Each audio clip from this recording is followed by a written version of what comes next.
y para que participaran el día de hoy en la clase. ¿Sí recuerdan o no, chicos? Sí, maestra, eso dijo. ¿Verdad, Luis? Pues es que yo ya Sí. no sé si hablo, qué idioma hablo, Luis, porque luego me preguntan, maestra, ¿se lo tenemos que mandar? Y pues tuve que contestar, pues no, chicos, porque yo lo había, les dije que se lo iba, obviamente, se lo subía a la tarea en la plataforma, pues cómo se los iba a hacer llegar, pues a través de ese medio. Y ahí puse, contéstalo en tu cuaderno. El objetivo de estos cuestionarios para mí como docente es de alguna manera obligar al alumno a que lea la ley, ¿verdad? Porque a veces, ay, pues mejor que la maestra lo explique y que ella lo interprete y yo ni digo nada. Entonces yo considero que cambio el orden de los factores y digo, no, pues ahora, primero que el alumno lea la ley y ya después, claro, y sí en clase lo vamos a ir comentando, lo vamos a ir enriqueciendo, ¿verdad? Respecto de lo que ya vimos, porque muchos de las cosas o de los temas más bien, que conocimos a partir del curso de Administrativo 1, pues lo estamos relacionando ya con el curso de Administrativo 2. Entonces, cuando nos habla de los organismos descentralizados, cuando nos habla precisamente de todas estas facultades que tienen varias dependencias del gobierno federal, pues automáticamente tenemos que echar mano también de las leyes de Administrativo 1, como fue la Ley Orgánica de la Administración Pública Federal. Bueno, en fin, ok, chicos, antes de que podamos iniciar el día de hoy rápidamente con las respuestas del cuestionario, me gustaría presentar mi pantalla con el objetivo nada más de mostrarles de alguna manera las imágenes respecto de lo que vimos ayer de los párrafos relacionados este, con con todos los artículos de la Constitución que ya hemos comentado el día de ayer. Profesora, Ustedes tuvimos que ver, sí, sí, diga mi compañero, por favor. per- Sí, perdón, buenos días. Es Brian. que el día de hoy me voy a retirar un poquito antes, unos 10 minutos antes. Ok, Brian, pues entonces ¿Sí? particípeme antes de que se me vaya. Ok, Ok. Brian, muy bien, ok, bien. Entonces, repito, ¿por qué tuvimos nosotros el día de ayer que ver varias fracciones o párrafos del artículo 27 constitucional? No se nos debe olvidar que estamos hablando precisamente ya como lo hemos visto con el maestro Gavino Fraga, con el maestro Serra Rojas, con el maestro Acosta Romero, pues hemos visto que las definiciones de los tres autores en muchas veces se complementan de tal manera que ellos mencionan que todos aquellos bienes, ¿verdad?, que se encuentran dentro del territorio nacional, recursos naturales, valuables pecuniariamente, pues hay un dominio y una propiedad originaria en la nación, ¿verdad?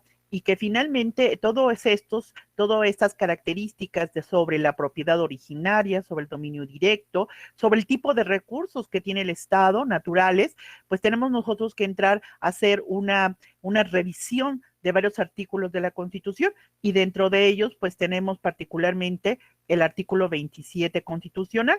¿Por qué? Porque el 27 constitucional pues tiene varios párrafos que nos van enunciando, que nos van describiendo, ¿verdad?, sobre cuáles son esa diversidad de bienes, recursos que tiene naturales, que tiene el Estado federal y sobre el cual él únicamente tiene un dominio directo, no importa dónde se encuentren ubicados los recursos naturales, no importa en qué parte de una entidad federativa se encuentren o en alta mar, en el mar territorial, etcétera, el Estado ejerce un dominio directo.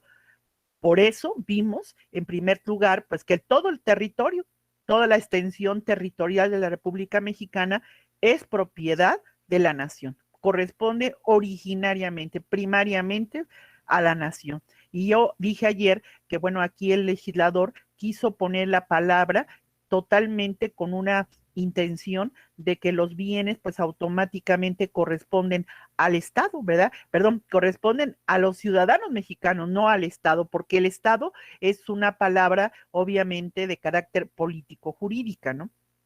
Y puede haber nación sin Estado, ¿no? Entonces yo creo que aquí la connotación que el legislador le dio a este artículo es hacer patente que somos los mexicanos los que nos corresponde toda esa extensión de riqueza que se encuentra dentro del territorio que nacional, ¿verdad? Y bueno, a partir de aquí, pues nosotros tuvimos que ver que pues no solamente las tierras, sino también las aguas nacionales, y por eso pues pongo un mapa donde se ubican pues la mayor parte de los ríos que están dentro de la República Mexicana, ¿verdad? Ya más adelante les pasaré los precios para que ustedes vean precisamente y hagan un recorrido sobre estos ríos que conforman la República Mexicana. Entonces, las aguas, dentro de las aguas nacionales, pues tenemos a los ríos forman parte precisamente de esa riqueza natural, porque también al igual que ayer veíamos en la plataforma continental, también en los ríos, no solamente, ¿verdad?, permiten realizar actividades de natación, ¿verdad?, acuáticas en general, sino también la exploración también de flora y fauna en estos ríos, de los cuales pues podríamos decir que México es uno de los mejores países, no solamente turísticos, ¿por qué? Por la gran belleza natural que posee nuestra República Mexicana. Esto pues lo marca el párrafo primero del artículo 27. En el párrafo cuarto, ¿verdad? Ya nos habla de la plataforma continental. Ayer nosotros definimos cómo está conformada la plataforma continental y veíamos que a partir de la línea base hacia el alta mar tiene que medirse 200 millas náuticas para poder determinar lo que es la extensión de la plataforma continental. Y en esa plataforma continental, pues tenemos una gran riqueza de flora y fauna que se da a través de una pesca sencilla que como vemos nosotros cuando hemos ido a ciertas áreas, ¿verdad?, de la República Mexicana, vemos a personas, ahora sí que humildes, a través de lanchas, poder hacer su pesca manual. Sin embargo, también podemos encontrar la pesca a nivel industrial en empresas ya grandes donde se les permite, se les concesiona que puedan explotar o extraer esa riqueza marina. Por eso aquí pongo varias imágenes que nos ilustran precisamente a qué nivel podemos encontrar precisamente la explotación o extracción de esa riqueza marina. Por otro lado, pues no solamente se refiere a esa situación, sino que también otro de los recursos importantes que se encuentran en la plataforma continental, o sea, en la zona económica exclusiva, es otro recurso que es un hidrocarburo, como es el petróleo, ¿verdad? El petróleo, ¿verdad? Que en este caso, pues sabemos nosotros que pues es un órgano descentralizado, fundamental como Pemex, pues genera precisamente la extracción de ese petróleo. Pero también el hidrocarburo lo podemos encontrar en forma gaseosa, que es a través del gas natural. Y que también encontramos de alguna manera también que las rocas, ¿verdad? Todas esas rocas se pueden extraer materiales sólidos, minerales, que también son importantes en la industria, no solamente mexicana, sino extranjera. Dentro de este mismo párrafo que estamos mencionando, el cuarto, también habla de los zócalos submarinos. Ayer veíamos que el zócalo submarino es la extensión de agua marina, de agua de mar, que rodea precisamente a islas o a cayos, que son superficies terrestres muy reducidas. Aquí pusimos la imagen el día de ayer, definimos que es un cayo, es una isla pequeña y que finalmente se encuentra también rodeada de agua marina, ¿verdad? Y los arrecifes, bueno, aquí tengo otro ejemplo de otro cayo, y los arrecifes es esa estructura subacuática que se conforma por un carbonato de calcio que secretan los corales y que además de ser hermosos, también, ¿verdad?, permiten poder ser utilizados, ¿sí? Ya sea en la industria, vamos, en general, o también en particular en la cuestión farmacéutica. Pero México, aparte de ser rico en todos estos recursos que estamos mencionando, también hemos hablado de la extracción de minerales. Aquí pongo unas gráficas para ver precisamente cómo México a nivel internacional es precisamente líder porque tiene una gran riqueza de minerales. Aquí nos habla las yeso, la varita, oro, cobre, diatomita, cadmio, zinc, plomo, etcétera. Y más acá adelante, pues pongo algunas imágenes de estos minerales que son precisamente sólidos como rocas que se forman de manera natural y que se pueden encontrar en todo el territorio nacional y tienen una apariencia cristalina y se les denomina minerales. Aquí encontramos también gráficas de la República Mexicana donde podemos encontrar en toda la extensión territorial estos minerales. ¿verdad? Por ejemplo, Durango es un estado de la República principal productor en oro, y no solamente Durango, también Oaxaca es un estado productor precisamente de oro, Zacatecas productor de plata, igual que Guerrero, parte de Tasco. Ustedes seguramente han visitado Tasco y han visto las hermosuras que se hacen con la plata. Chihuahua, pues es un productor del plomo, por ejemplo, Sonora del cobre, Coahuila del carbón. También, bueno, ya habíamos hablado del oro, no solamente el caso también de Oaxaca y la plata, pues ya lo mencioné hace un momento, el caso de Tasco, ¿no?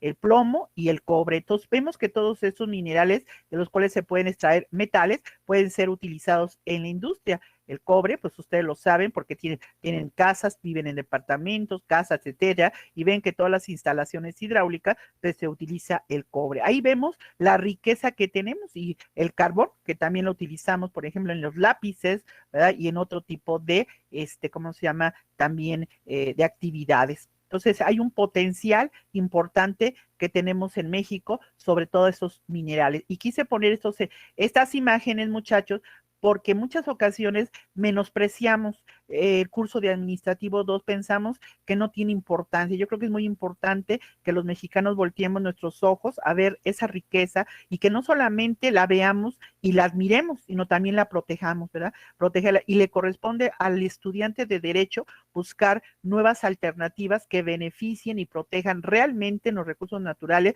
y que si permitimos que extranjeros vengan a nuestro país, pues que no solamente vengan para llevarse nuestra riqueza, sino también que no dañen nuestra naturaleza, nuestro entorno o nuestros ecosistemas, porque desgraciadamente sí lo hacen.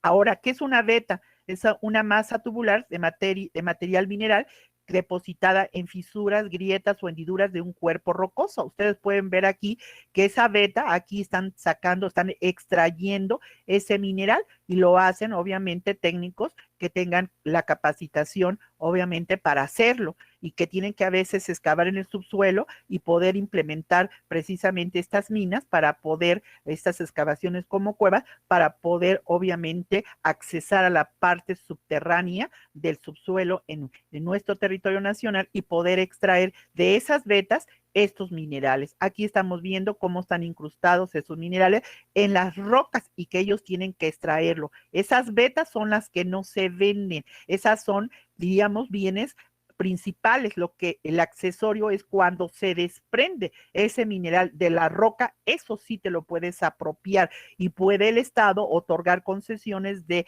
exploración y explotación a particulares para que lo puedan hacer. Pero también, así como vemos vetas en el caso de esas rocas donde se generan estos minerales, también encontramos a los mantos acuíferos. Los mantos son estratos o formaciones geológicas permeables compuestas de grava, arena o piedra porosa, que permite la circulación y almacenamiento de agua subterránea por sus poros o grietas. De tal manera que nosotros podemos ver que estos mantos acuíferos pues son parte importante a través del cual se suministra también el 35% de agua que utilizamos nosotros los seres humanos. Y sobre todo hoy en día, ¿verdad? Que se está escaseando el agua, y que desgraciadamente tenemos que ir a este tipo de formas de ir, pues, digamos, acumulando, de poder estar, ¿cómo se dice? Pues recabando, en este caso, no es la palabra correcta, vamos del agua, ¿no? Que en este caso podríamos nosotros decir que los mantos acuíferos vendrían a ser precisamente esa forma que hoy en día las autoridades están haciendo para poder almacenar precisamente agua de lluvia. Pero los mantos acuíferos no solamente se forman con agua de lluvia, también puede ser de una manera humana que se hagan esta situación de este tipo de, ¿cómo se llama?, de receptores naturales, en donde al llover puedan acumularse esta agua para que a futuro pueda utilizarse en riego, pueda utilizarse incluso para uso humano. Entonces podemos encontrar que también las masas son formas de acumulación de agua, ¿sí? Y entonces la masa de agua dice que son extensiones de agua que se encuentran por la superficie terrestre o en el subsuelo, acuíferos, ríos subterráneos, porque también hay ríos subterráneos en toda la República Mexicana. Por otro lado, también hablamos de los depósitos de minerales o yacimientos. Ustedes ven cómo el legislador utiliza vetas, mantos, yacimientos, y el yacimiento también es parte de la corteza terrestre, en el cual, debido al proceso geológico, ha habido una acumulación de materia prima mineral. Aquí ustedes ven precisamente cómo están estos yacimientos y cómo están adheridos, como decía hace rato, ¿verdad? El mineral hacia estas rocas. Y esto que tiene en la mano esta persona ya son los accesorios. Es el mineral desprendido de qué? Del yacimiento. El yacimiento es donde está surgiendo el mineral. Ese es el que no se vende. Lo que se desprende sí se lo puede apropiar, ¿verdad? Y por eso el Estado puede otorgar concesiones. También habla el legislador de las salinas formadas por aguas marinas. Esto implica que hay un proceso químico que se realiza por parte del hombre para que el agua del mar se pueda ir evaporando y que automáticamente vaya quedando la sal marina que se utiliza, pues no solamente a nivel industrial, sino también a nivel doméstico. Y aquí vemos una cuestión de esa salina donde se está dejando, ¿verdad? Que se seque, que el agua se evapore para que vaya quedando la sal, que más adelante puede ser procesada industrialmente, ya sea para efectos, obviamente, domésticos. Y entonces ahí encontramos las salinas. Luego los yacimientos de petróleo, los yacimientos que se encuentran en alta mar y que vemos que es competencia de una empresa productiva del Estado mexicano, como es Pemex. ¿Sí? Aquí vemos muchas de las instalaciones o logística de esos yacimientos que tiene la empresa Pemex, Petróleos Mexicanos, en alta mar y que están precisamente colocados en lo que ya hemos hablado, que es la zona económica exclusiva dentro de la plataforma continental. Ahora, por otro lado, el artículo 27 en su párrafo quinto nos habla del mar territorial. El mar territorial es aquella franja que está adyacente a las costas nacionales, ya sea continentales o insulares. Aquí vemos este mapa en el cual el color azul fuerte, ¿verdad? Está obviamente totalmente custodiando todo el litoral de la República Mexicana, no solamente en el Atlántico, sino también en el Pacífico, y no solamente rodea a la República Mexicana, sino también a todas aquellas islas que también forman parte del territorio de México, ¿no?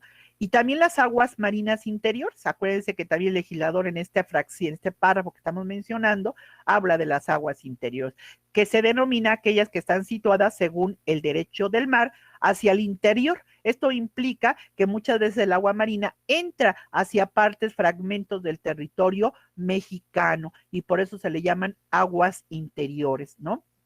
Y aquí pongo un ejemplo porque, bueno, esto lo estoy bajando de internet y automáticamente vemos cómo incluso aquí hay superficie terrestre del territorio mexicano y esta agua marina entra, ¿verdad? Digamos, hay como aberturas donde están precisamente entrando esa agua de mar y por eso el calificativo de aguas marinas interiores, ¿verdad? Aquí tenemos otra imagen donde, pues, no sé si lo voy a hacer un acercamiento para que ustedes puedan observar cómo aguas interiores. Aquí está el territorio y cómo esa agua se introduce, diríamos, dentro del propio territorio, ¿sí? Hay franjas que entran, ¿verdad? Como entradas de esa agua marina hacia el territorio. Allá a esas se le llaman aguas interiores. Entonces, o por otro lado, también el legislador en este artículo 27 constitucional nos habla de los lagos y lagunas, ¿verdad? Que también el lago es un cuerpo de agua generalmente dulce de una extensión considerable que se encuentra completamente separado del mar. El aporte de agua a todos los lagos viene de los ríos, de aguas freáticas y precipitación sobre el espejo de agua. Aquí también podemos encontrar varias imágenes de lagos, ¿verdad? Y bueno, también México es uno de los principales, digamos, países donde se encuentran lagos hermosos. Y lagunas, que es un cuerpo de agua estancada que tiene una entrada de ríos o arroyos, pero carece de desembocadura, ¿sí? Entonces aquí hablamos también de algunas imágenes de lagos y lagunas que están en nuestro país.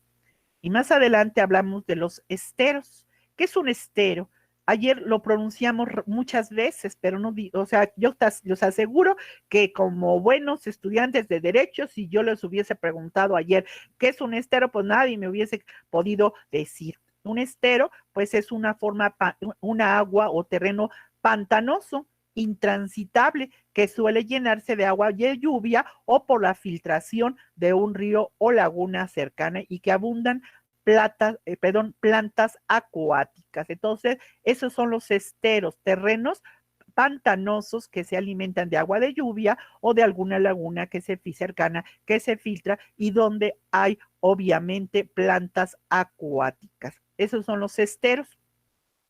Por otro lado, el artículo 27 ya en su párrafo sexto nos habla cómo están todos esos bienes que hemos enumerado, ¿verdad? ¿Qué características tienen? Hice una gráfica. En esta gráfica, señores, que tenemos aquí, estoy diciendo el gobierno federal, ¿verdad? Es decir, el gobierno competencia federal tiene sobre todo esa plataforma, lagos, lagunas, esteros, zócalos submarinos, cayos, arrecifes, etcétera, tiene un dominio directo. Y ese dominio, ¿verdad?, que tiene el gobierno federal sobre todos estos recursos que hemos ya visto en imágenes, es inalienable, es imprescriptible. ¿Por qué? Porque no lo puedes vender y porque la propiedad que tiene el gobierno federal sobre esos recursos naturales nunca los va a perder a través del tiempo.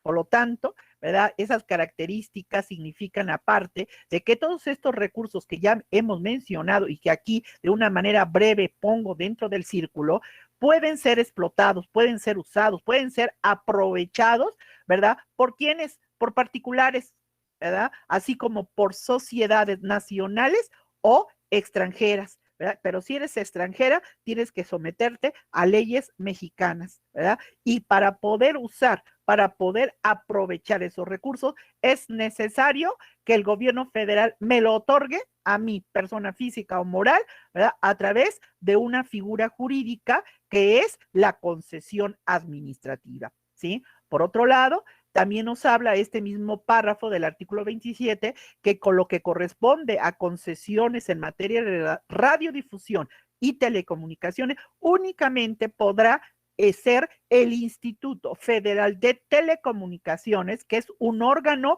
constitucional autónomo. Ojo, ¿verdad? Porque ayer nos quedamos, sí, el Instituto Federal de Telecomunicaciones es el que otorga las concesiones. Ah, pero ¿qué tipo de órgano es? ¿Pertenece a la administración pública? No, ¿verdad? Es como la CNDH, es como el Instituto Nacional Electoral, que no forman parte de la administración pública, ¿verdad? Porque son órganos constitucionales autónomos, o sea, totalmente separados de la administración pública, ¿sí? Pero a este instituto que es autónomo por disposición de la propia Constitución, es a quien le compete otorgar concesiones en estas materias de radiodifusión y comunicaciones. Importante esto porque ayer no solamente lo leímos. Ahora, por otro lado, es importante que conforme a las leyes mexicanas se va a regular precisamente toda esa uso, aprovechamiento y explotación de estos recursos naturales, ¿verdad? Y que estas leyes van a determinar la vigencia de esa concesión. ¿Cuánto tiempo te voy a otorgar a ti, persona física o moral, para que tú realices esa exploración o explotación o extracción de esos recursos o de esos minerales? Es importante esto, ¿verdad? Ya que si no se observa la vigencia de esa concesión, pues obviamente tendría como consecuencia que se cancele ese privilegio que te otorga el gobierno federal a ti, ¿verdad?, de poder explotar sus recursos naturales. El que no se respete la vigencia de la concesión para hacer esa obra o esos trabajos para explotar minerales, traería como consecuencia la cancelación, ¿verdad?, de la concesión. Por otro lado, también se habla de que no se van a otorgar concesiones en materia de minerales radioactivos. Esto ya lo marca de manera muy categórica y muy puntual nuestra propia Constitución. Y en materia de electricidad, en materia de todo el sistema eléctrico nacional, la planeación y control de este sistema eléctrico es exclusividad del gobierno federal. Por lo tanto, también te dice que no se otorgan, ¿qué?, concesiones. Eso es lo que nos dice el párrafo sexto. Ahora, el párrafo séptimo nos habla del petróleo y de los hidrocarburos. Bueno, pues aquí también vemos un esquema. ¿Qué pasa con el petróleo, los hidrocarburos sólidos, líquidos, gaseosos, etcétera, que se encuentran en alta mar en el subsuelo del territorio nacional, en esa zona económica exclusiva? Es propiedad de la nación también. Es igual que los otros recursos, inalienable, no pueden venderse. Y ojo, aquí que estoy diciendo que no se puede vender, no se puede vender el yacimiento donde se está surgiendo el recurso natural del petróleo. Ese no se puede vender. La propiedad sobre esos yacimientos, que hace rato vimos las imágenes más adelante, es obviamente, es imprescriptible. La propiedad que tiene el gobierno federal sobre esos yacimientos no lo va a perder a través del tiempo. Sí puede otorgar concesiones para que puedan particulares extraer, explorar petróleo e hidrocarburos, ¿verdad? Y obviamente se podrá otorgar que lo puedan explotar primero, en primer término, a través de asignaciones. ¿A quién? A empresas productivas de Estado. ¿A quién le llama a quién se le llama una empresa productiva de Estado? Pues a Pemex, Petróleos Mexicanos. Esa es la empresa productiva de Estado. Y ella, o a través de contratos, ¿verdad? Puede también particulares participar, ¿verdad? Y esto estará sujeto a una ley reglamentaria de este párrafo del artículo 27. ¿Y cómo se llama esa ley reglamentaria? Se llama Ley de Hidrocarburos, que regula este párrafo sexto del artículo 27 que hace un momento mencioné. Por otro lado, el artículo 27, párrafo 11º, habla de la capacidad para adquirir el dominio de tierras y aguas de la nación. Establece quién puede adquirir tierras y aguas de la nación, pues todos los que tenemos la calidad de mexicanos. ¿Y cómo puedes tener la calidad de mexicano? La puedes tener por nacimiento, ¿verdad? Porque nazcas dentro del territorio mexicano. Y recuerden que todas las embarcaciones, aeronaves, embajadas que ostenten la bandera nacional es una prolongación del territorio mexicano. Así que si un bebé nace en una embarcación, aeronave o embajada que ostente la bandera mexicana, es territorio mexicano y por ese hecho tiene la nacionalidad por nacimiento, pero también la puedes tener por naturalización, que implica un procedimiento administrativo por el cual una persona no siendo mexicana o extranjera puede adquirir la nacionalidad mexicana para poder obviamente tener todos los derechos que tenemos los mexicanos, pero no solamente los derechos, también las obligaciones, ¿verdad? Entonces, tanto mexicanos. Ahora bien, aquí es interesante señalar que ese derecho, es decir, de poder adquirir, obviamente, el dominio de tierras, aguas, accesiones, y también para poder que el gobierno federal te dé concesiones para explotar minas o también aguas, ¿sí?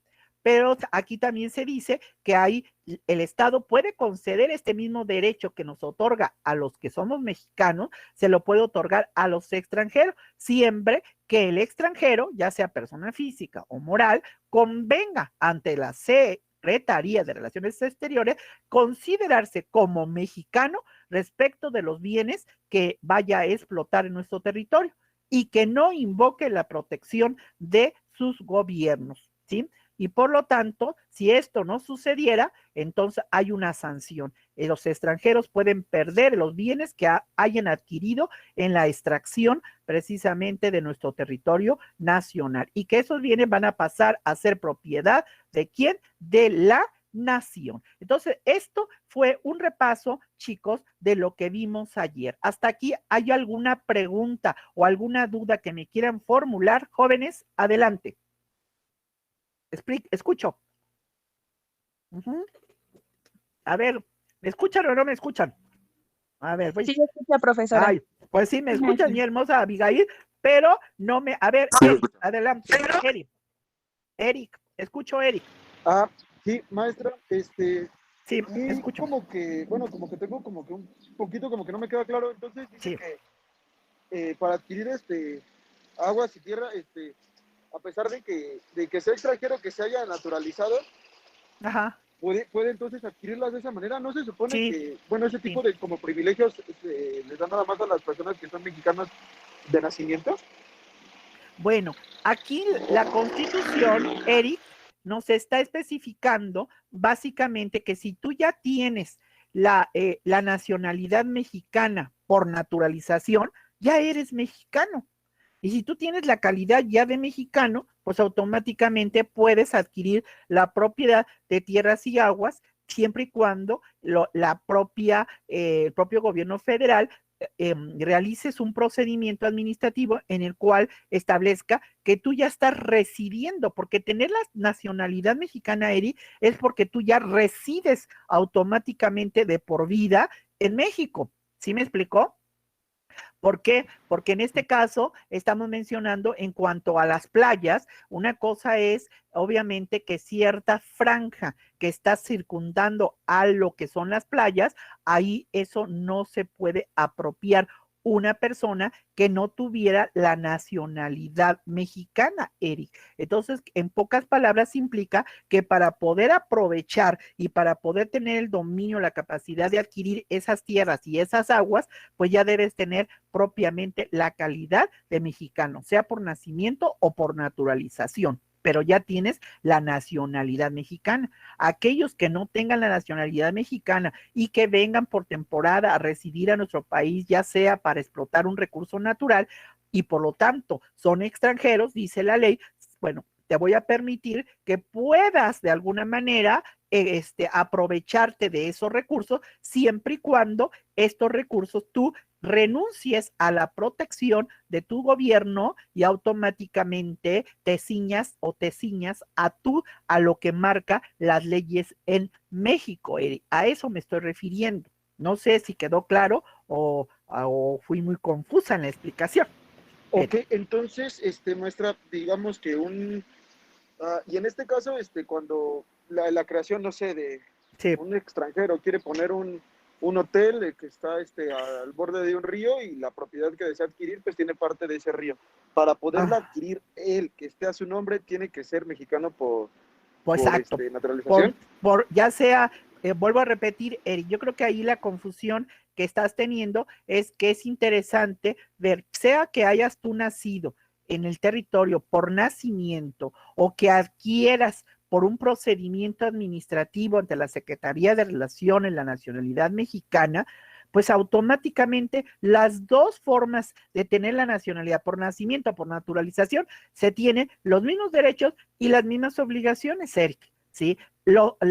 Aquí sucede que hay muchos dueños de esos, digamos, de esos restaurantes, de esos hoteles, que no tienen la nacionalidad ni siquiera por mexicana por naturalización. ¿Y qué sucede en estos casos? Pues en estos casos ellos no podrían tener el derecho, obviamente, a poder aprovecharse. Pero la ley dice, puedes hacerlo siempre y cuando también debas renunciar a la protección de qué? De tu gobierno, ¿sí? Para que no vayas a invocar en un momento dado la protección jurídica de tu gobierno en favor tuyo. Y entonces dice, hay ciertas limitantes en relación a que no tengas la calidad de ciudadano mexicano. Entonces ya dije hace un momento, te puedes tener la calidad de ciudadano mexicano por nacimiento o por naturalización. Y en ese momento puedes aprovecharte de estos recursos. Pero ojo, siempre con las limitantes que marca toda concesión,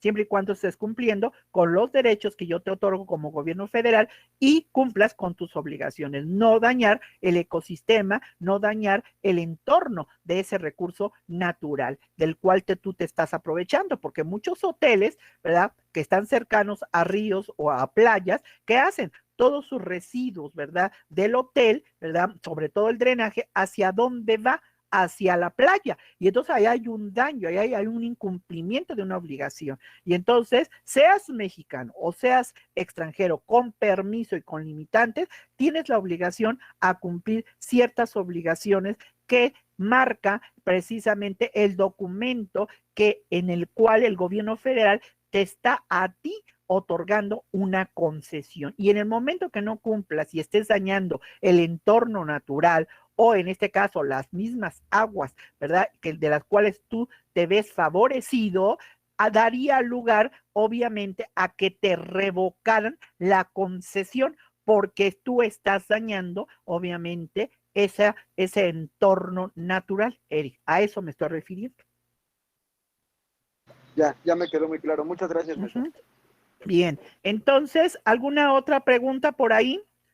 Ok, parece que nada más tengo, Irving, gracias, Irving. Adelante, Irving. Hola, profesora, buenos días. Buenos días, Irving. Tengo una duda respecto a los inmuebles de dominio privado. Sí, Sí. por ejemplo, yo tengo un terreno en, digamos, Hidalgo, Sí. y al momento de hacer, no sé, por algún motivo una excavación, descubro una veta, digamos, de hierro. Sí. ¿Tengo que pedir permiso al gobierno para extraer esa veta o puedo hacerla porque es mi terreno? A ver, si usted es particular, debo decirle que no solamente hablar, si usted tiene una escritura pública que lo ostenta como particular, como propietario del terreno, ese terreno hacia de la superficie hacia abajo solo se tiene derecho a ciertos metros. Y debemos recordar que normalmente las vetas, los yacimientos, ¿sí?, se encuentran en el subsuelo, y el subsuelo que esté abajo de su terreno, ese no le pertenece a usted, aunque esté su terreno encima de esa parte donde se encontrara alguna veta o yacimiento de algún mineral. Aquí la obligación de usted, Irving, va a ser, obviamente, poner en conocimiento de la autoridad, ¿sí?, de la autoridad, en este caso del gobierno federal, ¿sí?, que bajo de su terreno en el subsuelo hay esa, obviamente, riqueza natural. Y entonces, ¿qué va a proceder ahí? Si el gobierno tiene conocimiento de esto, va inmediatamente a expropiarle a usted el terreno, porque se localiza en el subsuelo recursos naturales que son del dominio directo del gobierno federal, y a usted se le pagará una indemnización porque le están, obviamente, dañando, le están incidiendo, le están, diríamos, y jurídicamente, ¿verdad?, privando de un bien inmueble, y como se le está causando una merma a su patrimonio, entonces viene la teoría de, con ese caso, de pagar por ese daño causado a su patrimonio una indemnización. Entonces, eso es lo que va a proceder, porque usted no tiene, ojo, no tiene derecho a poder precisamente extraer. Pues está en mi terreno, me pertenece, sí, le pertenece hasta ciertos metros hacia abajo, pero después de esos metros hacia abajo, que es el subsuelo, si normalmente las vetas, normalmente los yacimientos o los mantos que hemos mencionado anteriormente, donde surgen esto, donde se está generando sus metales, metaloides, etcétera, no le pertenecen a usted, aunque estuvieran abajo, porque ya están en una parte del subsuelo que no es propiedad particular, compañero Irving. Y entonces, ¿qué va a pasar? Pues usted va a tener que denunciar automáticamente esa situación a la autoridad competente. Mucha gente pues mejor me quedo callado porque me van a remover, ¿verdad? Y me van a quitar, y yo aquí he vivido durante mucho tiempo, pero no podrá extraerlo, Irving, porque para poder extraerlo, para poder excavar, usted requiere de una infraestructura especial que es bastante costosa para que usted pudiera hacer esa excavación, y sobre todo tener que meter bastante tipo de maquinaria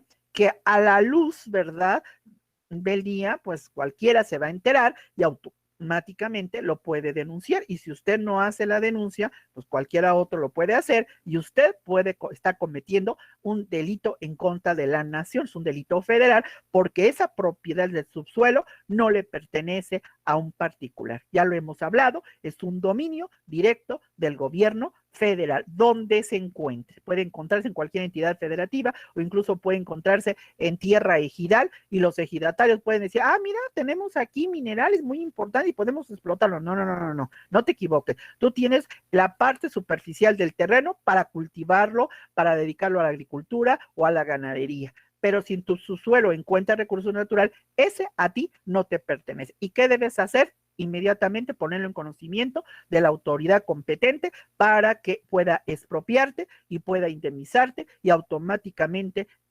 tome cartas en el asunto el gobierno federal y sepa que tu terreno es un terreno que tiene yacimientos de minerales. Eso es lo que procede, Irving. Ok, profesora. Oiga, tengo una pregunta más. Tal vez sea un poco absurda, pero ¿qué pasa en el caso del barro, de la arcilla, todos estos materiales que se encuentran en la capa superficial, que ahora sí que es la tierra, y que simplemente por experiencia técnica la gente sabe que en tal zona, en tal monte, por ejemplo, hay tierra muy arcillosa y la usan para construir, por ejemplo, para hacer adobe? En ese caso, ¿están haciéndole un detrimento al bien o simplemente es, pues, fíjese que en este caso tierra? La tierra es un recurso natural, que fíjese que es interesante la pregunta como me lo plantea. Yo tendría que contestar que por un lado, muchos de incluso esa arcilla, ese barro, no solamente se utiliza para hacer adobe, para hacer tabique, que normalmente es para la construcción de casas en los pueblos, en las poblaciones, en las comunidades rurales. Esto es una realidad y eso no afecta, al contrario, finalmente no se está causando un daño. Habría que ver si esos montes o esos cerros donde se encuentra esta arcilla, ese barro, habría que ver automáticamente si tienen permiso, ¿verdad? Y si ese cerro es propiedad de la entidad federativa y sea el gobierno local quien permita y dé los permisos y las autorizaciones para que particulares o empresas, digamos, de pequeña, mediana escala, puedan aprovecharse del barro, porque incluso en algunos lugares, Oaxaca, Guerrero, ¿verdad? Incluso Morelos, estado de Morelos, vemos que mucha gente hace todavía, ¿verdad? Comunidades indígenas hacen vasijas de barro y son hermosas, son preciosas, ¿no? Y de alguna manera, pues son artesanales. Entonces habría que ver si esos cerros donde hay ese tipo de recurso natural de barro o arcilla, en primer lugar, tienen el permiso y si ese es propiedad de cada entidad federativa, porque recuerden que hemos hablado que así como el gobierno federal tiene ciertos recursos en el cual él es el legítimo propietario, hay otros recursos también naturales que no le pertenecen al gobierno federal y que son de cada entidad federativa. Por eso yo digo Oaxaca, por eso yo digo Guerrero, por eso yo digo Morelos, porque ahí hay mucha gente que se dedica todavía hoy en día a vivir de la venta de sus vasijas de barro, ¿sí? Y que de alguna manera, pues es su forma de sustento, pero requieren del permiso o de la autorización por parte de quién, pues de los gobiernos locales. Irving, perdón. Ok, profesora, muchísimas gracias. Bueno, chicos, ¿nadie más quiere preguntar? Solamente tengo 2 personas. Daniel, gracias. Yo tengo una duda.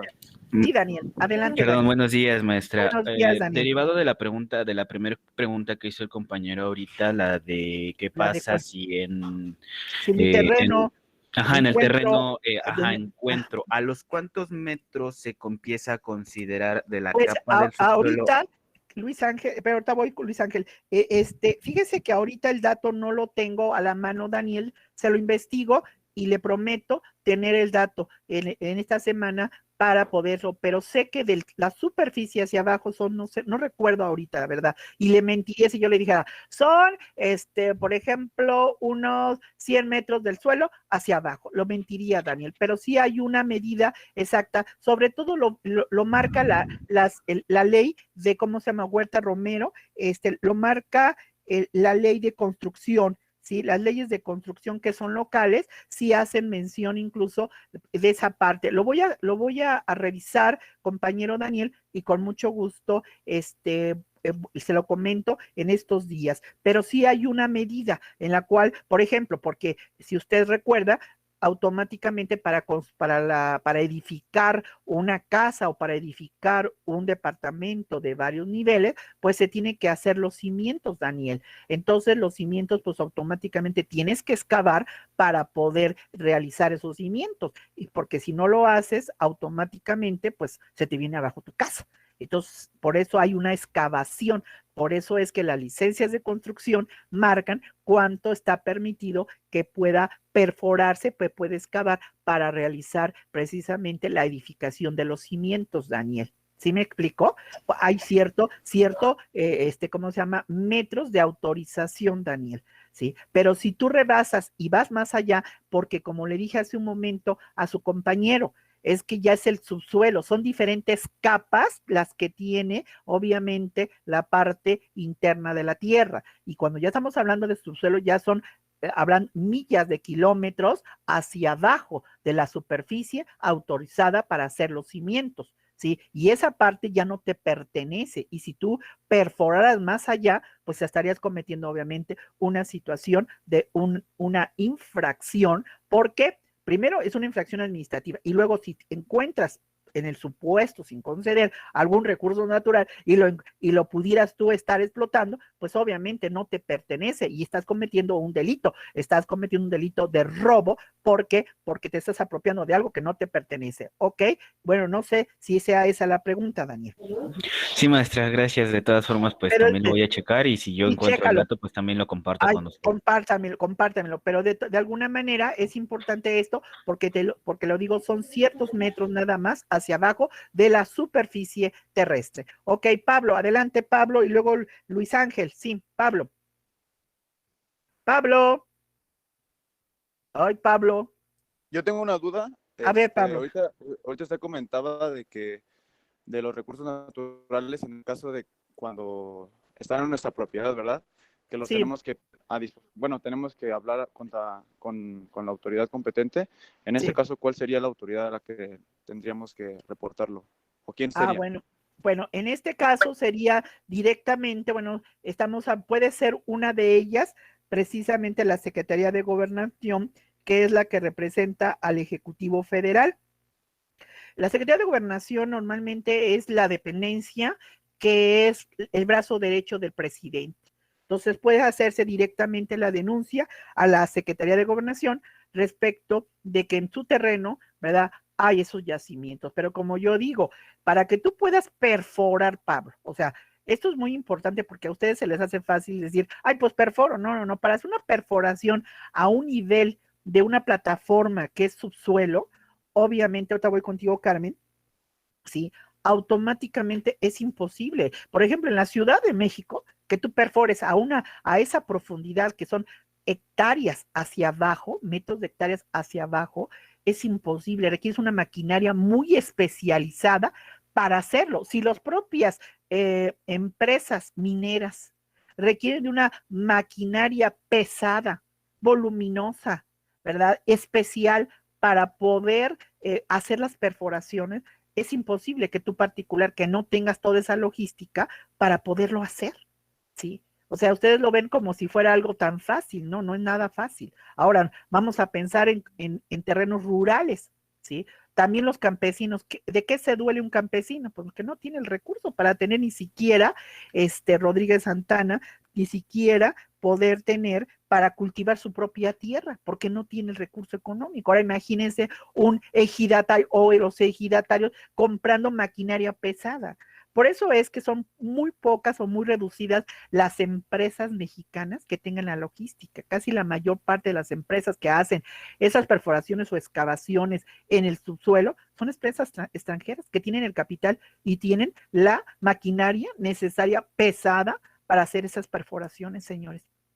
¿Sí? No es así fácil, pero bueno, estoy comentando, la denuncia debe hacerse directamente a la Secretaría de Gobernación y Gobernación ya canalizará esto, obviamente, a las secretarías, o ya puede ser Semarnat o puede ser cualquiera otras de la Secretaría, en este caso también podemos estar, bueno, la Secretaría de Medio Ambiente y Recursos Naturales podría ser una de las tantas secretarías que también tendría que meter sus narices precisamente en la cuestión de ese recurso natural encontrado, porque también muchas personas me dicen, pueden ser vestigios históricos, prehistóricos, por ejemplo, pueden ser el INA que pertenece directamente como órgano desconcentrado de la Secretaría de Cultura. Cualquiera de todos ellos pudieran ser precisamente estas dependencias a las que pudiéramos estar denunciando que hemos encontrado precisamente estos yacimientos. Pero vuelvo a repetir,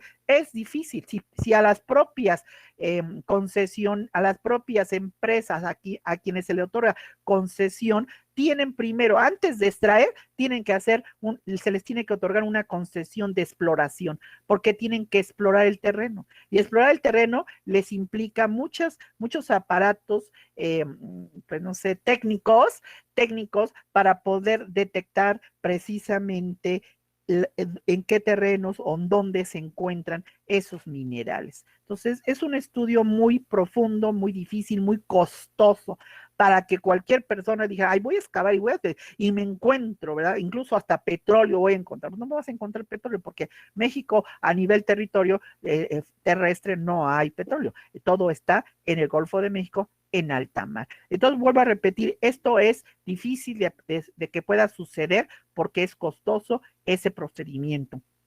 Y ya contesté, Pablo, que la denuncia debe hacerse directamente a la Secretaría de Gobernación. ¿Ok? Sí, muchas gracias. De nada, Pablo. Luis Ángel. Sí, buenos Sí, días. buen día.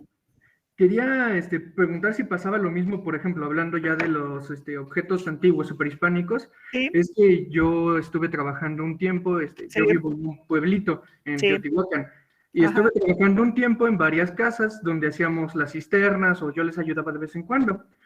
Y en varias de estas ocasiones, cuando hacíamos las excavaciones primero con excavaciones, la máquina, ya después nos tocaba a nosotros para acomodar bien, para que quedara bien la forma, para pues, ujú, colar. Y sí, ahí nos encontrábamos hachas, puntas de flecha, cosas así. Y sí, normalmente los dueños lo que sí, hacían era o quedarse y vendérsela después, sí, o dejarlos ahí y ya ponerle cemento arriba para que no les quitaran la casa. Por eso mismo de que tenían miedo de que como tienen pocos recursos sí, y les quitaran el terreno, sí, no comunicaban que existían esos exacto. restos. Sí, Ajá, esos vestigios, César, estoy viendo tú, ¿estás durmiendo, César? ¿Qué? César, a ver, permíteme, Luis Ángel. César, opérame tu cámara. César, híjole, qué bárbaro. Para que vean, para que vean. Estoy dándome cuenta que a este grupo me lo voy a tener. César, ¿qué pasó con usted? A ver, Maestra, dígame. nada más, aquí A estoy. ver, así, pues ya lo veo que ahí está, pero está bien cómodo, bien concha, Cesarín, ¿verdad? Van a ver, no. Y fíjate que yo no sé qué pasó, que ahí hasta su cámara se le activó. ¿Es César Hernández qué? César Sí, Hernández qué? maestra. Hernández Ángeles. Hernández Ángeles. ¿A poco?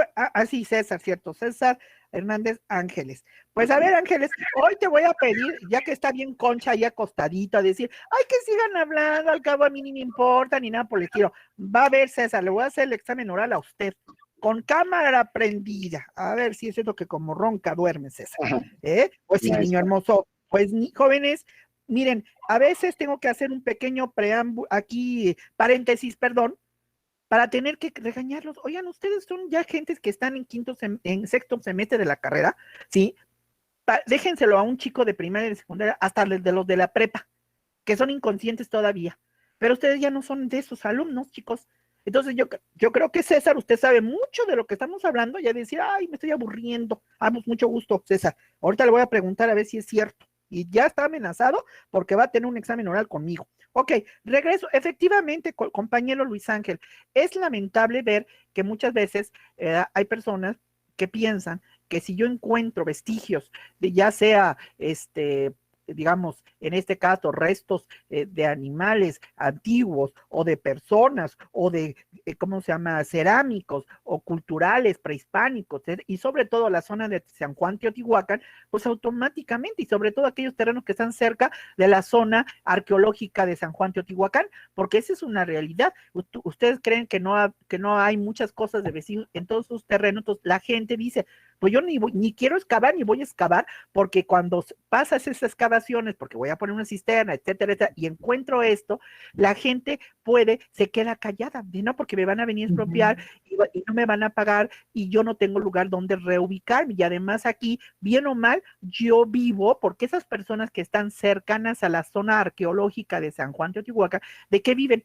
Pues viven del turismo local de ahí, actividades de todo tipo, restaurantero, venden cosas, digamos, artesanales, incluso hasta este tipo de, ¿cómo le llaman estos baños prehispánicos, etcétera? Mezcal, porque ya hace poco fui y tuve la oportunidad, y ahí la persona tiene un terreno y excavó la parte de abajo, pero te metes como una cueva y ahí te hacen todo ese tipo de como ritual y no sé qué tantas cosas de relajamiento y no me acuerdo ni qué era, etcétera, y precisamente por eso las personas no temen que la autoridad te expropie y que te pague poco la indemnización respecto de lo que vale tu terreno. Y la gente se queda callada. Y ahí, ¿cómo puedo yo decirte? Definitivamente, pues eso no debe ser. En el deber ser, no debería ser. Debes denunciar, ¿verdad?, a esto a la autoridad competente para que la autoridad tome cartas en el asunto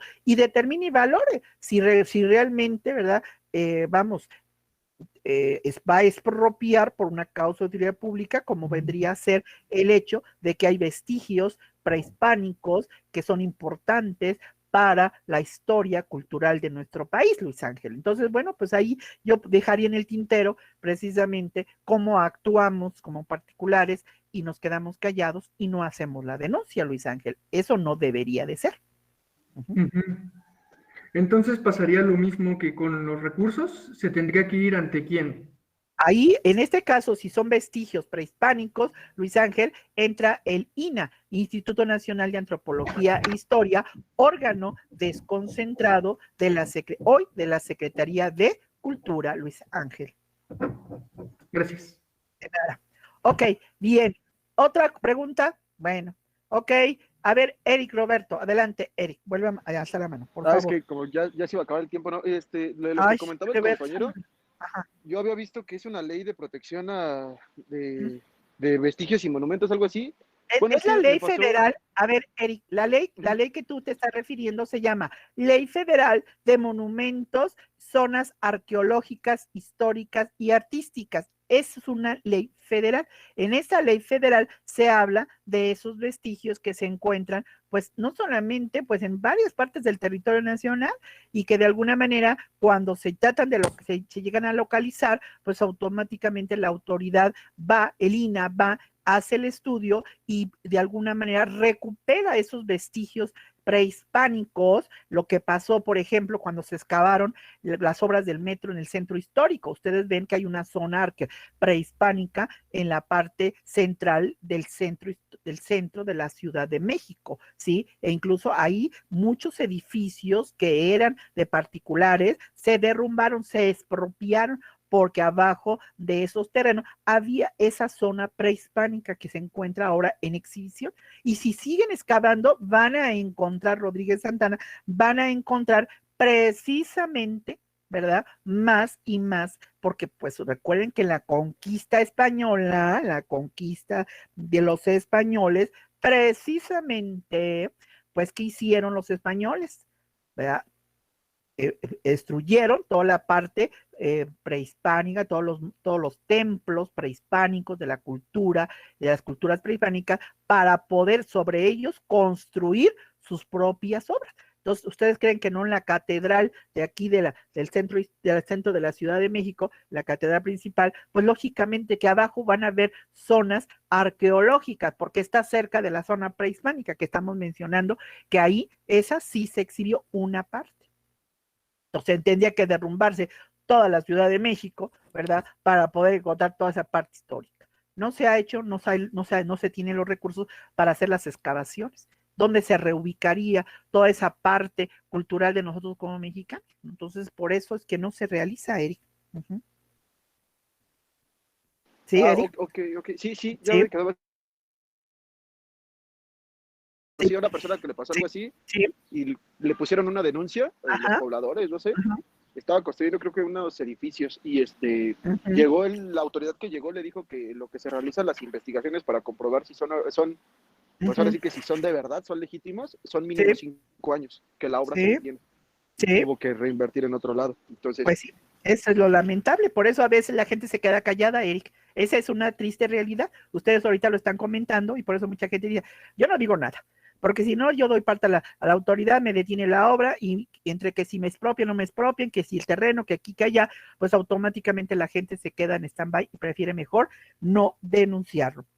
No, Fernando, voy a darte el uso de la palabra, pero estoy a 1 minuto de terminar la clase. Sí, Fernando, adelante. Sí. No, ya lo sé que no se puede construir. Sí. A ver, no entendí. O sea, sí, efectivamente en tierras ejidales no se puede construir porque la tierra no es para asentamiento humano, ¿sí? Sino que... Sí.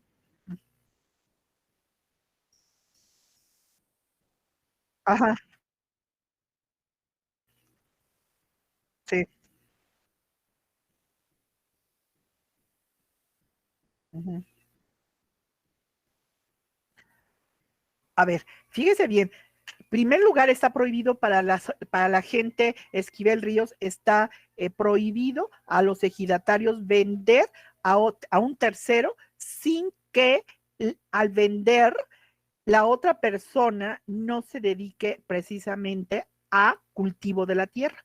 Esto implica que solamente yo puedo vender como ejidatario mi tierra ejidal a otro ejidatario. ¿Por qué? Porque el terreno ejidal solamente debe dedicarse a cultivo de tierra o ganado, nada más. Ahora, si tú lo vendes a un tercero y ese tercero lo va a destinar a cuestiones de construcción de vivienda, entonces ahí tu ejidatario vas a tener que pedir a la SEDATU, Secretaría de Desarrollo Agrario Territorial y Urbano, permiso, porque entonces vas a tener que quitarte esa propiedad de tu ejido y en este caso, a ver si la SEDATU te dice, ok, si tienes permiso de vender ese terreno a particulares para que ahí puedan hacer construcción. Desgraciadamente ese procedimiento no existe, Fernando. Por eso es que el semestre pasado yo les dije que hicieron los gobiernos locales cuando vieron que ciertas tierras ya habían sido vendidas y ya había asentamientos humanos. Tuvieron que implementar un procedimiento de regularización de la tenencia de la tierra. Y ese procedimiento inicia con una expropiación. ¿A quién le expropiaron? Al ejidatario. Esas metros o esas hectáreas que ya se habían vendido particulares. ¿Para qué? Para quitarle la propiedad al ejidatario y transmitírsela ¿a quién? Pues al que era el poseedor ya, porque ya había construido, y regularizarle y ahora ya pasarlo de propiedad ejidal a propiedad de uso, ¿cómo se llama? Habitacional. Entonces ya el uso no es agrícola, el uso es habitacional y como el uso es habitacional, entonces se tuvo que implementar por la dirección, bueno, las denominaciones cambian, ¿eh? Se llama un momento Dirección de Regularización de la Tenencia de la Tierra. A veces se le llama Comisión de Regularización de la Tenencia de la Tierra. ¿Sí? Entonces, son órganos creados por los gobiernos locales para regularizar la tierra que era ejidal, porque el ejidatario no puede vender a un particular para que construya. ¿Sí? Y si lo hace, se le tiene que sancionar. ¿Por qué? Porque la escritura ejidal así lo marca. Solo es para uso agrícola o ganadero. Y si tú lo haces de otra manera, pues entonces corres el riesgo de que esa tierra ejidal, la autoridad te la expropie. Como tú no la estás dedicando al cultivo, ¿sabes qué? Venga la tierra ejidal y se la reasigno a otro grupo de campesinos que quieran formar un ejid, que quieran formar un comité ejidal y entonces se los cedo a ellos, porque está prohibido esa venta a particulares con uso habitacional, Fernando. ¿Queda claro? De nada. Ok, chicos, bueno, los dejo y discúlpenme que no empezamos el cuestionario, pero seguro que a mañana, ¿a quién? A compañerito César Hernández Ángeles, lo tengo aquí en la mira, ¿verdad? Mañana empiezo con Ángeles, ¿verdad? Órale, bien, nos vemos, chicos, Profesora, hasta mañana. Sí, dime, niña hermosa Tania. Ayer ya no la alcancé para justificar mi falta. ¿Qué te pasó? Lo que pasa es que se desconectó y empezaron a hablar todos mis compañeros. Ay, Tania, ¿qué te llamas, niña hermosa?